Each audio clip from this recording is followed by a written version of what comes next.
Good evening, everyone. Time for another silver update. This is the 10-minute chart of silver provided by netdania.com. You can click on the link below. And you can see we had that dip down below $30, about to $29.90 today. We were expecting that.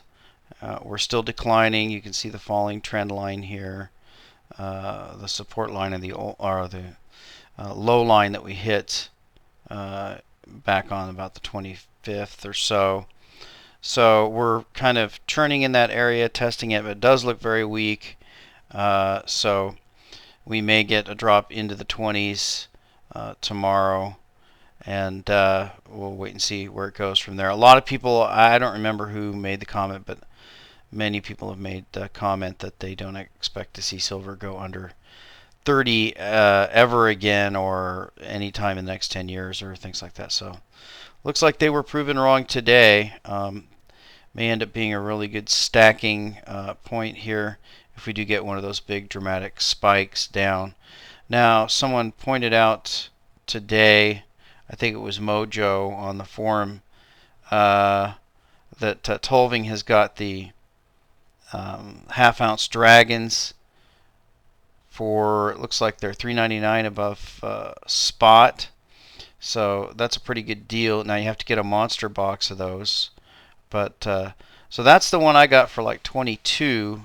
So I think silver was 31 or 32 at the time. So that means I paid about 6 above spot. So that's another $2 saving. Again, that's not really a semi-new me. That's pretty much a new me, because that's still a full $8 above spot to get that coin. But it's coming down. We don't know how long Tolving's going to have those. But if you're looking for a big price spike, Tolving always quotes in terms of spot, although I think if you call him you can get a spot quote, but generally his page isn't live updates like you see on APMEX in Gainesville. Now I want to take you over to a article that I put on the blog today, and this is about Pan American Silver.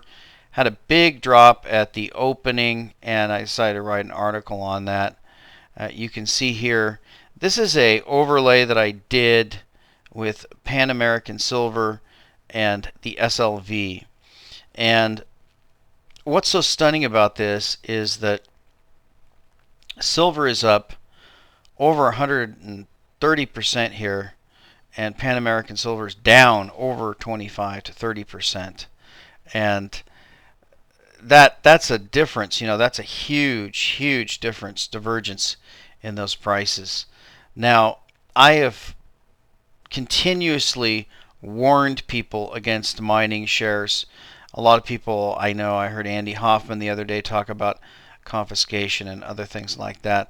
But the main reason you need to stay away from mining shares, if you believe that you're dealing with a suppressed metal, is that it's just simply not profitable to mine it, and it's going to be a losing proposition. So anytime you are the producer of a commodity that the government is suppressing the price of, and the inputs of that production are not being suppressed, so your costs are rising, but your sales are slowing as far as total revenues, that's obviously going to be a really bad situation.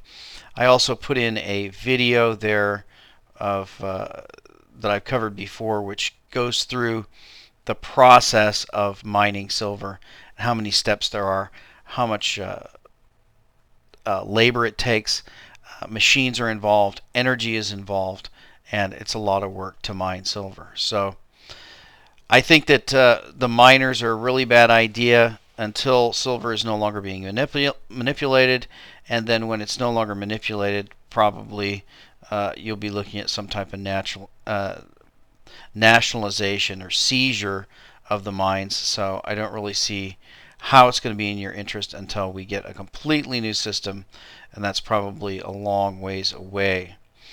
Now I want to look at Green Mountain Coffee Roasters real quick. This was one that got cut in half today, and you can see on that chart that it ran as high as about 104 on the chart, And you can see today's action down 47.76% from above 100 to down to about $29. Probably going to fall a lot farther. This is the sort of thing that happens in a bubble stock, basically a Ponzi scheme. Now, a lot of people say, well, it was growing and it was returning things. Well, of course, there's no dividend, never has been. So the company's never really sharing any of its earnings. So this is really just a big casino where it's a Ponzi scheme of who can sell to the next sucker. It's a bigger sucker thing. Eventually, the thing's going to collapse.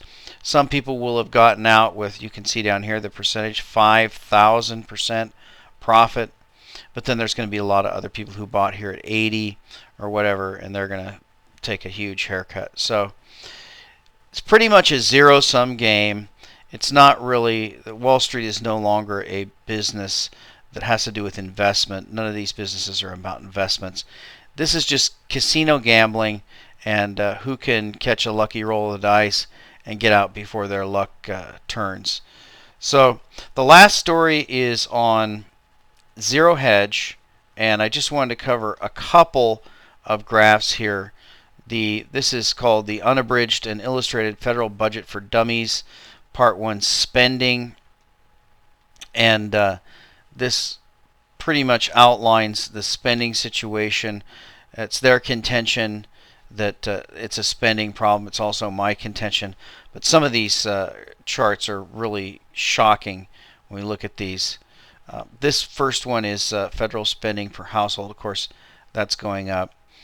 The big picture one is going to be the federal spending exceeding revenues. And you can see that spending has just gone through the roof. Revenues have stopped climbing.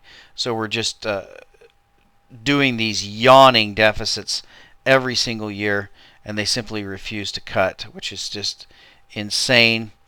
This one is how much faster spending grew than median income, and that's a comparison to families. Mandatory and discretionary spending, runaway spending, and here's one on entitlements. This is the growth of entitlements and the growth of defense, and these are percentages. I believe these are percentages of GDP, or actually percentages of the entire budget. And more defense. And the one I really wanted to look at was the one about entitlements. More than half of all federal spending will be on entitlement programs in 2012. You can see that when you add together Medicare, Medicaid, healthcare, Social Security, welfare, other entitlements, you're talking about 62%, which leaves just very little left over. And this is one about total welfare spending, how it has continued to grow, and nothing that anyone has done to reform it has touched it. It just continues to grow. But this is the biggest shocker of all. More than 70% of federal spending goes to dependence programs. So that means that 70% of all the money that the government spends goes to programs which transfer money from one person to another. So you're talking about, they list the entitlements, but it's actually 47 different dependence programs, including housing, farm subsidies, and the three largest are Medicare, Medicaid, and Social Security.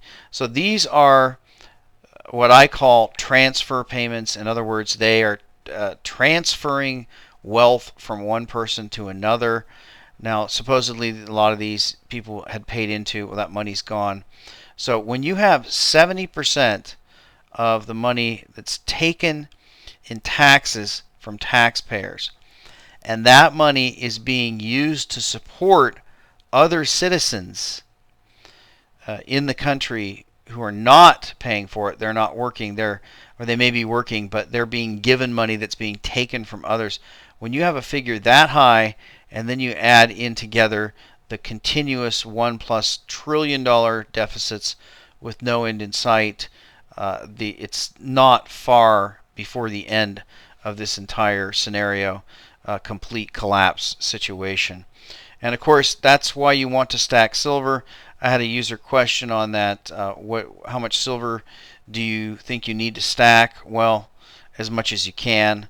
I think before they come for the currency, in other words, before they devalue the currency, they're going to come for other things. They're probably going to come for the 401ks. They're probably going to merge all the pensions. They're probably going to do a lot of stuff, most likely after the election, because no one's going to be willing to step up and do anything before the election. So we may be getting a good opportunity to stack here. If we get that spike down below 30, put in some kind of spike bottom, you might be able to jump in and get yourself some sub 30 silver. And we'll talk to you next time.